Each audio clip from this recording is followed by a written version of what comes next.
శీతాకాలంలో వణికించే చలి మూలంగా ఆస్తమా తీవ్రత బాగా పెరుగుతూ ఉంటుంది. తరచూ అటాక్స్ వస్తూ ఉంటాయి.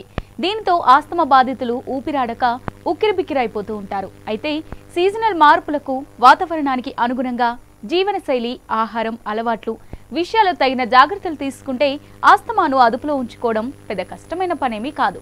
శీతాకాలంలో ఆస్తమాను అదుపులో ఉంచుకునే మార్గాల గురించి ఇప్పుడు తెలుసుకుందాం. ఐస్ క్రీమ్స్, కూల్ డ్రింక్స్ వంటి చల్లని పదార్థాలకు దూరంగా ఉండాలి. పెరుగు, పులియబెట్టిన ఆహారాలు తింటే శ్వాస వ్యవస్థలో ఇబ్బందులు వస్తాయి. ప్రిజర్వేటివ్ ఫుడ్ తీసుకోకూడదు. పాలు, ఇతర డైరీ ఉత్పత్తుల కారణంగా ఆస్తమా పేషెంట్లలో వ్యాధి లక్షణాలు తీవ్రమవుతాయి. చలికాలంలో ఆస్తమా పేషెంట్స్ టీ, కాఫీ తాగకపోవడమే మంచిది. ఇవి ఎక్కువగా తీసుకుంటే గ్యాస్ట్రిక్ సమస్యలు తలెత్తుతాయి. రోజువారీ ఆహారంలో ఉల్లి, వెల్లుల్లి వంటి దినుసులను ఎక్కువగా తీసుకోవాలి. ఆస్తమా తీవ్రంగా ఉండి ఆయాసంతో ఉక్కిరిబిక్కిరవుతున్నప్పుడు ఛాతిపై గోరువెచ్చని నీటితో లేదా చల్లని నీటితో గాని వెంటనే కాపడం, పెట్టడం మంచిది. ఆస్తమా వ్యాధిగ్రస్తులు వాము, బెల్లం కలిపి తీసుకుంటే మంచిది. మెత్తగా దంచిన వాము చూర్ణాన్ని ఒక గ్లాస్ మజ్జిగలో కలిపి తీసుకుంటే కఫం పలచబడుతుంది. ఈ వీడియో కనుక మీకు నచ్చినట్లయితే లైక్, షేర్ అండ్ సబ్స్క్రైబ్.